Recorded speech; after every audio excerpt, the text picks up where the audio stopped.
Hello guys, welcome back to the study. This is Dheeraj Kumar. अवेलो करने वाले ने भी एमआर का मैथ एंड साइंस का मॉक टेस्ट नंबर 2 और इस मॉक टेस्ट में आपको टारगेट मैं दे रहा हूँ कि 20 प्लस सही करने का कोशिश करो। देखो, आपको मैं एक चीज, बहुत इंपॉर्टेंट चीज बताता हूँ। एमआर के अंदर दो सेक्शंस होते हैं, first math and science, second GK. GK के अंदर आप कितना स्कोर करोगे किसी को नहीं पता। मैथ के अंदर 25 में 23, 24 या फिर 25 भी स्कोर कर सकते हो, इसकी गारंटी होती है। अगर आप एवरेज बच्चे भी हुए ना तो 20 प्लस कर लोगे अगर मैथ अच्छी है तो। ठीक है, मैथ पढ़ना पड़ेगा। लेकिन जीके में आप बहुत अच्छे स्टूडेंट भी हो ना, मैं बोल रहा हूँ बहुत ज़्यादा मेहनती हो, बहुत पढ़ के भी गए हो, तो आप उसमें आप जरूरी नहीं कि 20 स्कोर कर लो, 15 स्कोर कर लो, समटाइम्स हो सकता है कि आप 12 पे अटक जाओ। अगर क्वेश्चंस आपके फेवर में हुए तो फिर उसका कुछ कहना नहीं है, कुछ भी हो सकता है, ज़्यादा से ज़्यादा भी हो सकता है। बट जितना भरोसा हम मैथ एंड साइंस पे कर सकते हो उतना जीके पे नहीं कर सकते। तो टारगेट हमेशा करो मैथ्स से मैथ्स के अंदर स्कोर करने का, ठीक है। बाकी चलो इसको स्टार्ट करते हैं। बट एक चीज मैं आपको स्टार्टिंग बता दूं, आप में जो कोई बच्चा एमआर और एसआर की डेडिकेटेडली तैयारी कर रहा है और वो बुक खोज रहा है प्रैक्टिस के लिए, तो एमआर और एसएसआर दोनों के लिए ना इंपॉर्टेंट बुक है चक्षु पब्लिकेशन की तरफ से। तो चक्षु पब्लिकेशन की ये दोनों बुक्स की लिंक ना मैं आपको डिस्क्रिप्शन में दूंगा, जहां से आप जाके बुक्स को खरीद सकते हो और चक्षु की इस प्रैक्टिस सेट को आप लगा सकते हो घर पे। और बहुत कुछ सीखने के लिए मिलेगा इस प्रैक्टिस सेट की बुक से।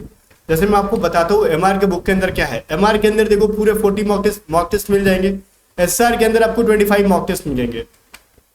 तो इस एमआर के अंदर जो 40 मॉक टेस्ट हैं, इसके अंदर आपको क्या चीज है ना, जब आप मॉक टेस्ट लगा रहे होगे तो ये सारे तो मॉक टेस्ट हिंदी में है, चाहे एसएसआर के लो चाहे एमआर के लो। सबसे पहले इंपॉर्टेंट चीज है, सारे मॉक टेस्ट हिंदी में है।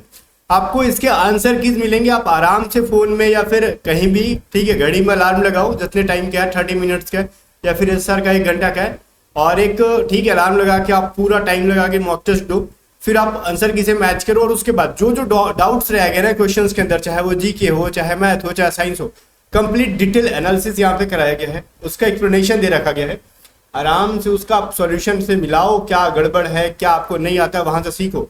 और ये भी चीज समझ में आता है ना कि आप क्या अभी पढ़ना बाकी है।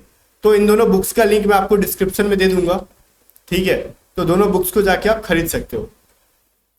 पहला क्वेश्चन देखते ना। पहला क्वेश्चन हमारा, फारेनहाइट स्केल पर किसी वस्तु का ताप 212 डिग्री फॉरेनहाइट है, तो सेल्सियस पैमाने पर उस वस्तु का ताप क्या होगा।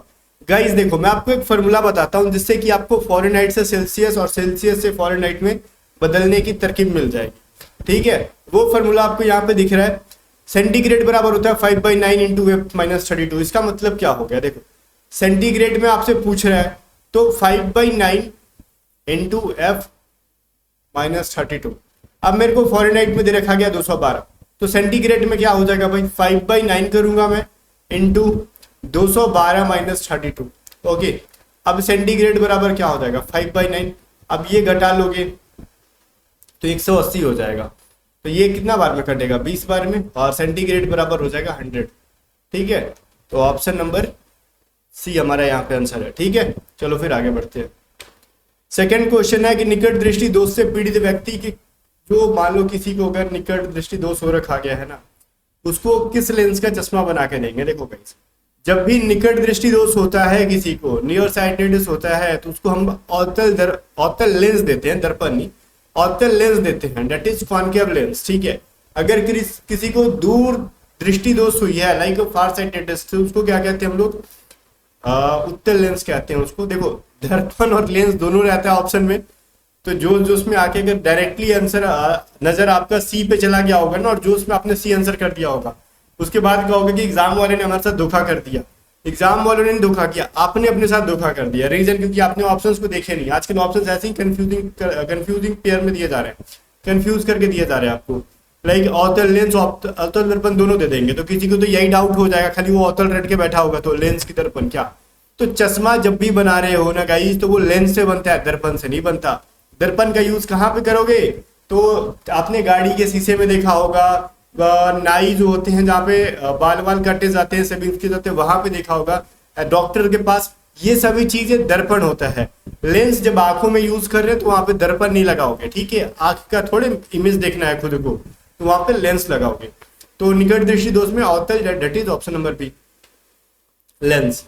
अब देखो थर्ड नंबर क्वेश्चन कह रहा है, निम्नलिखित में से उत्प्लावन बल किस कारक पर निर्भर करता है, बताओ। गुरुत्वाकर्षण पर, आयतन पर, दैट इज ग्रेविटी, वॉल्यूम, या फिर आपका घनत्व, डेंसिटी, और बल फोर्स। देखो गाइस यहाँ पे दो ऑप्शन है जहाँ पे आपको लग रहा होगा कि आयतन, और जो थोड़ा बहुत बढ़ा होगा उनको लग रहा होगा या तो वॉल्यूम या तो डेंसिटी। मैं अभी आपका बता देता हूँ, क्लियर हो जाएगा। देखो मान लो मैं एक एग्जांपल की तरह से ना मैं आपको वाटर लेता हूँ। वाटर के अंदर हमने मान लो एक बकेट के अंदर वाटर लिया, उसके अंदर ना दो चीजें हमने डाली। एक पे ईंट डाल दिया, ईंट जाके बेचारा बैठ जाएगा नीचे उसके बेस पे, ठीक है। जो भी आपने बर्तन ले रखा है, कुछ भी हो सकता है, बकेट थाली में डाल दो या फिर कोई कुछ भी हो सकता है गाइस, अब मैं कुछ स्पेसिफिक नहीं बोल रहा हूँ। या फिर ना एक प्लास्टिक की बॉल लो, जो हमारे घर के नन्हे मुन्ने राई खेल रहे होते हैं, तो वो क्या करेगा, बॉल आएगा पानी के लेयर पे क्या करेगा, तैरेगा, सतह पर क्या करेगा, तैरेगा। क्यों ऐसा क्यों हुआ? अब ये दोनों डिपेंड करता है किसकी डेंसिटी कितनी है। अब इससे बढ़िया एग्जांपल मैं आपको बताता हूँ। आपने सुना होगा शनि ग्रह के बारे में, सैटर्न के बारे में, बहुत सारे ऑयल्स के बारे में, तेल के बारे में। कुछ तेल पानी के ऊपर तैरेगा, ठीक है, पानी के अंदर मिक्सअप नहीं होता वो।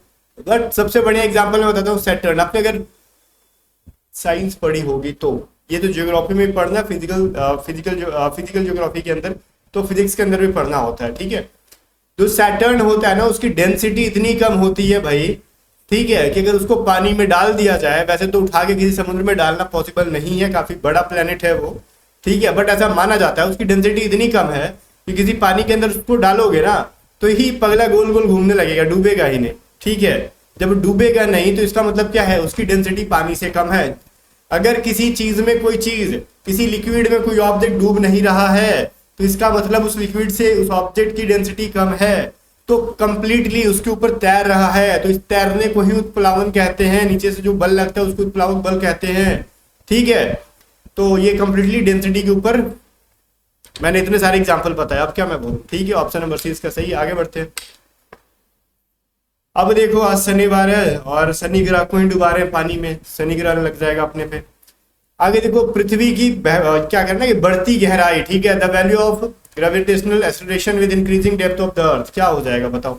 जब हम अर्थ के डेप्थ में जा रहे होंगे तो उस समय हमारा जो होगा ग्रेविटेशनल एक्सेलरेशन, उसकी वैल्यू क्या होगी, बढ़ेगी कि घटेगी।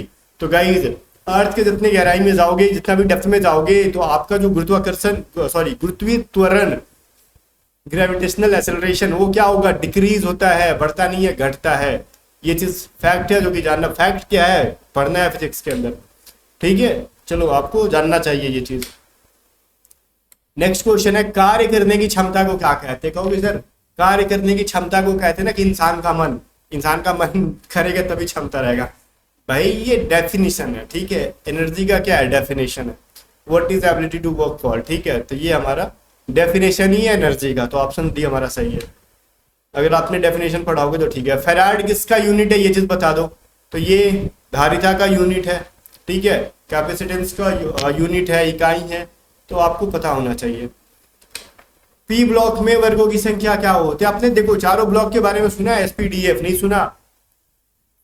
हाँ तो सुने होंगे। ये तो सवाल है 12th की केमिस्ट्री का, और बाई मिस्टेक हमने दे रखा है एमआर के अंदर, इसको एसआर के अंदर डालना चाहिए था। कोई दिक्कत नहीं है, बस इसका आंसर सुन लो। इसका आंसर होगा 6। ये मत पढ़ो, ये आपके एग्जाम के लिए नहीं है, एमआर के अंदर नहीं है। बिकॉज गाइस फिर से मैं बोल दूं, ये 12th क्लास का क्वेश्चन है, गलती से इसमें ऐड हो गया है, बट ठीक है आपसे छूट गया तो 1 नंबर अपने से ऐड कर लो, ये नहीं आएगा आप में। मानव शरीर का सबसे कठोर भाग क्या होता है? बोलोगे हड्डी, ठीक है, बहुत ही मजबूत होता है सर जी। हड्डियों में कौन सा हड्डी मजबूत होता है? वैसे तो जबड़े का हड्डी और ज्यादा मजबूत होता है, लेकिन उससे भी ज्यादा मजबूत क्या माना जाता है? दांतों का जो इनेमल होता है ना, वो सबसे कठोर भाग है। मजबूत नहीं पूछा आपसे, कठोर पूछा है, ठीक है। तो सबसे कठोर भाग कौन सा है, ठीक है, hardest part, that is tooth animal, ठीक है। तो ऑप्शन सी हमारा सही है। याद रखना, बहुत बार एग्जाम में आता है, बच्चा कंफ्यूज हो जाता है, कुछ भी आंसर करने लगता है।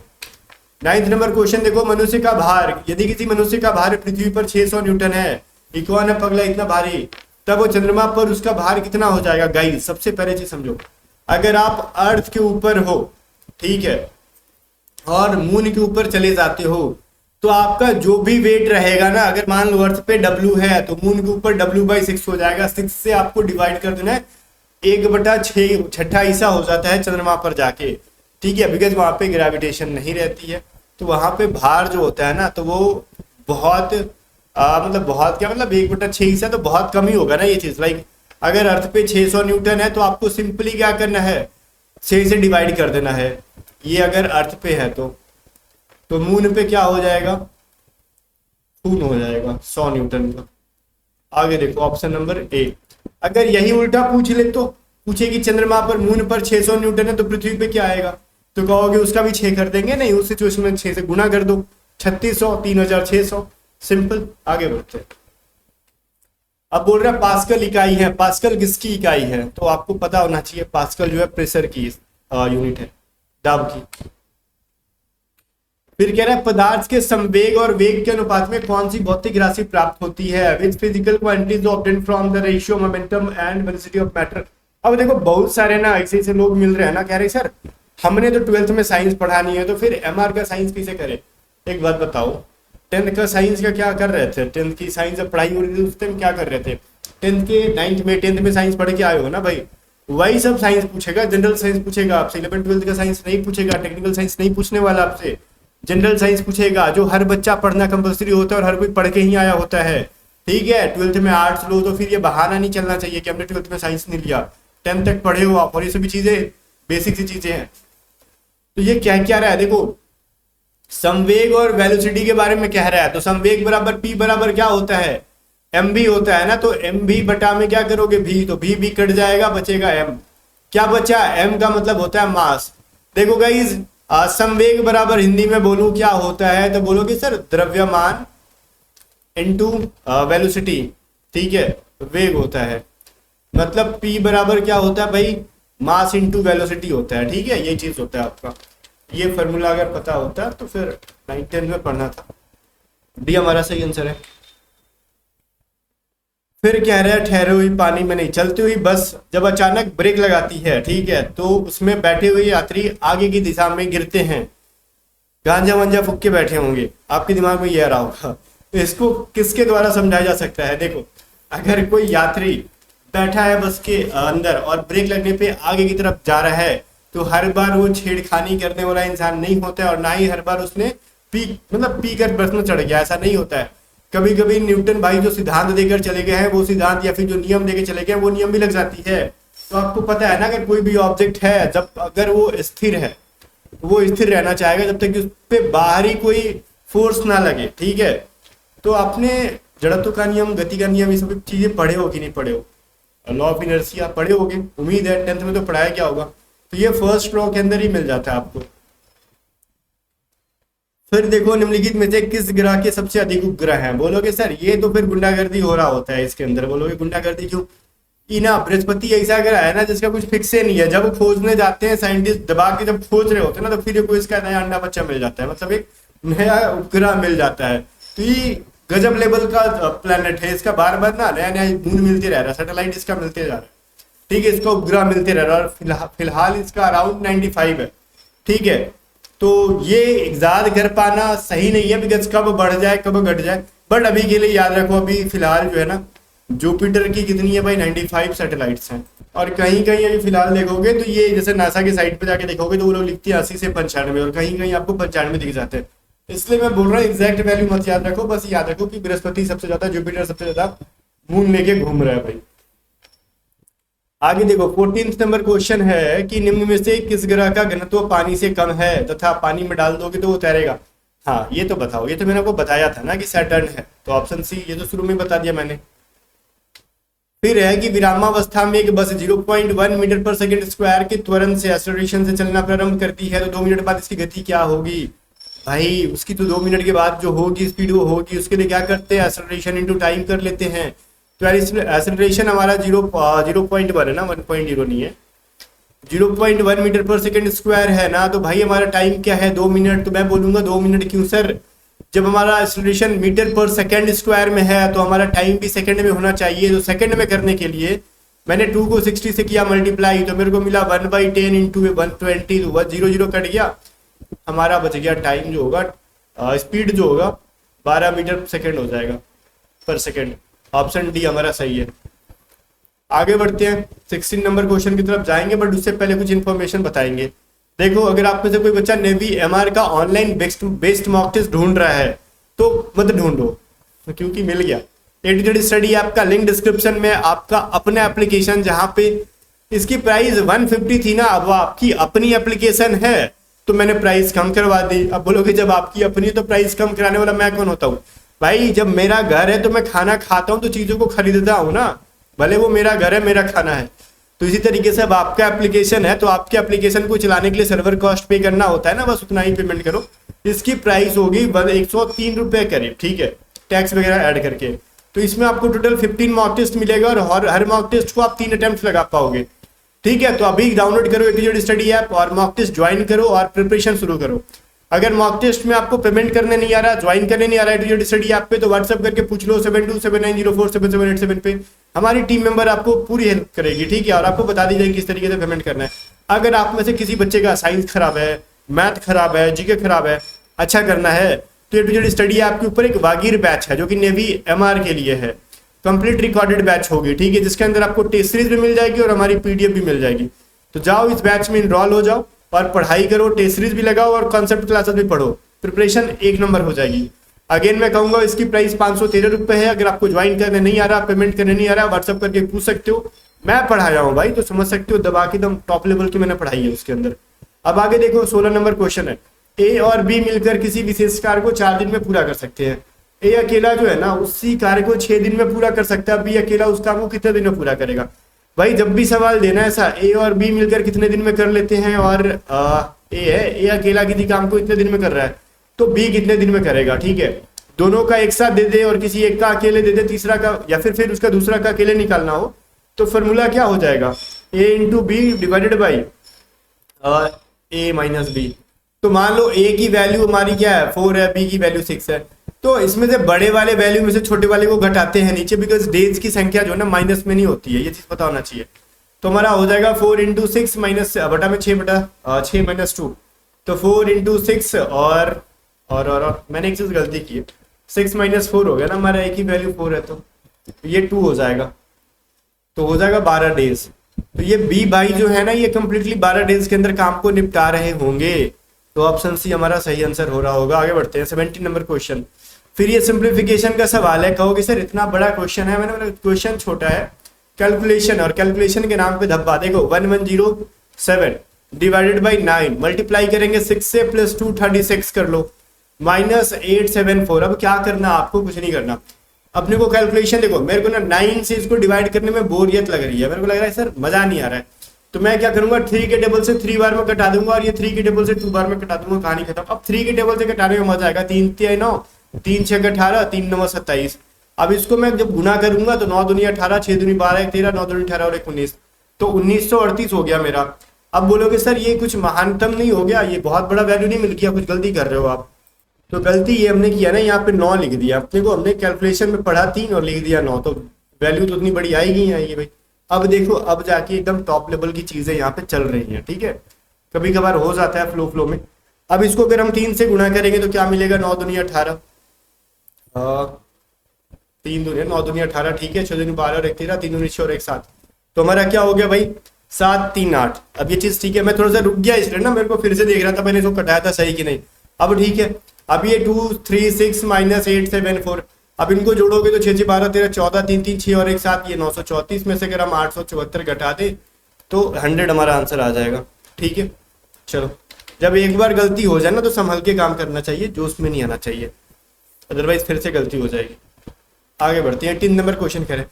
देखो भाई इसके अंदर कह रहा है x plus y minus 7 is equal to 0, x 3x plus y minus 13 बराबर 0, देन वैल्यू बताओ 4x square plus y square plus 4x into y की वैल्यू बताओ। भाई सवाल में है क्या, x प्लस वाई माइनस 7 बराबर अगर 0 है तो मैं लिखना चाहूंगा x प्लस वाई बराबर 7 हो जाए, कोई शक नहीं सर। अगर मैं ये कहूँ ना आपसे 3x प्लस वाई माइनस 13 बराबर अगर 0 है तो 3x प्लस वाई बराबर क्या हो जाएगा 13 हो जाएगा, कोई दिक्कत नहीं है। अब कह रहे हैं कि भाई बताओ 4x square plus y square plus 4xy की वैल्यू आपसे पूछी जा रही है, ठीक है।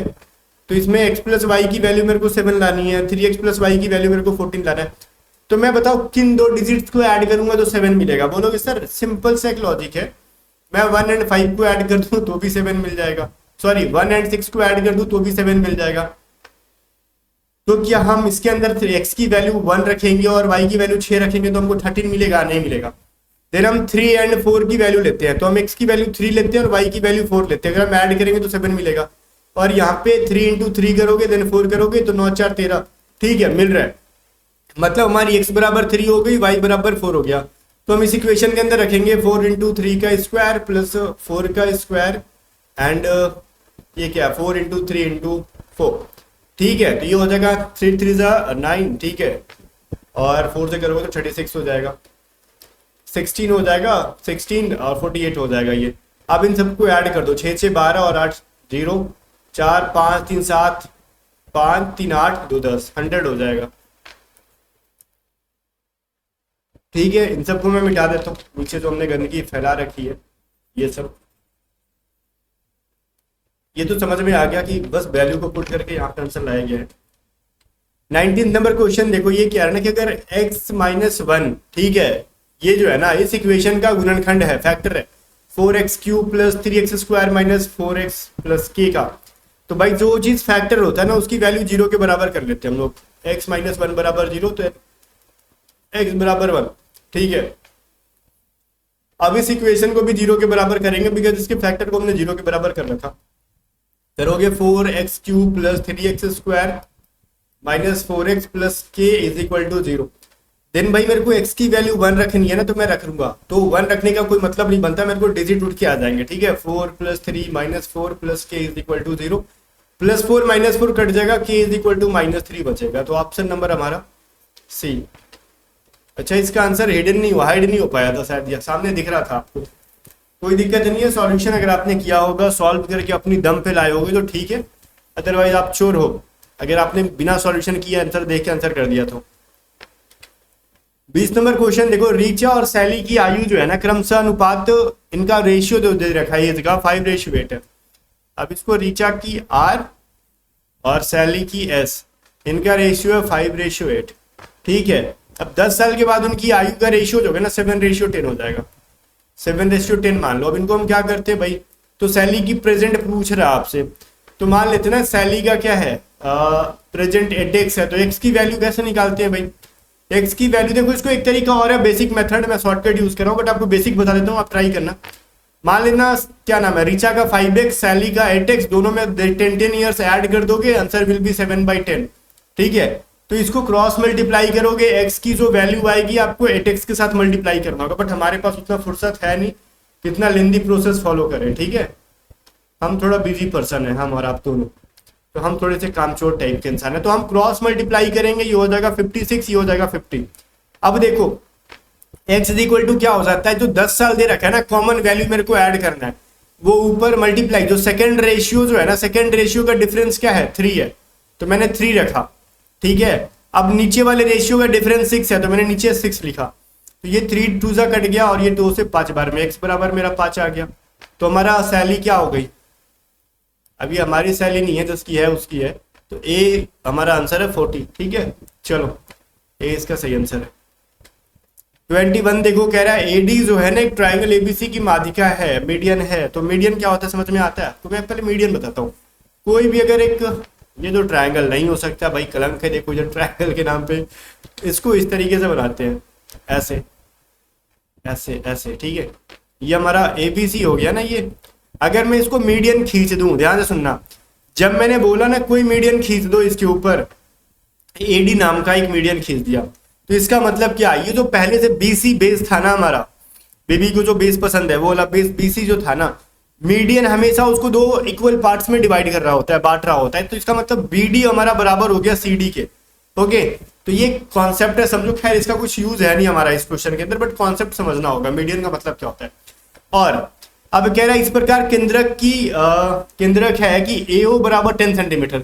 अब मान लो केंद्रक है यहाँ पे, जहाँ पे सारे मीडियन एक दूसरे को इंटरसेक्ट कर रहे होते हैं, मान लो एक मीडियन इसका बना दूं, एक मीडियन इसका बना दूं, तो जिस पॉइंट पे ये इंटरसेक्ट कर रहे होते हैं, काट रहे होते हैं, डेट इज केंद्रक, ठीक है। तो मान लो यहाँ पे इसका केंद्रक बनता है ओ केंद्रक, तो केंद्रक पता है क्या कर रहा होता है, मीडियन को रेशियो में बांट रहा होता है।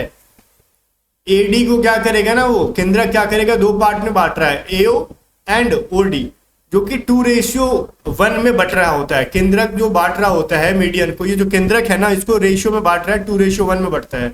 तो एओ की वैल्यू 10 है, ठीक है, तो फिर कह रहा है ओडी की वैल्यू बता दो। तो कहोगे सर नहीं पता अपने को, तो ओडी की वैल्यू कैसे निकालेंगे? देखो भाई, एओ की वैल्यू मेरे पास यहाँ पे क्या है, 10 है। तो मान लेते हैं ना कि 2x की वैल्यू मेरे को 10 है, तो x बराबर 5 हो गया। तो x की वैल्यू क्या हो जाएगी, 5 हो जाएगी 1x की। तो ओडी की वैल्यू 5 हो जाएगी, ऑप्शन नंबर बी। ठीक है, चलो 5 रखोगे तभी तो 2:1 में वैल्यू मिलेगा।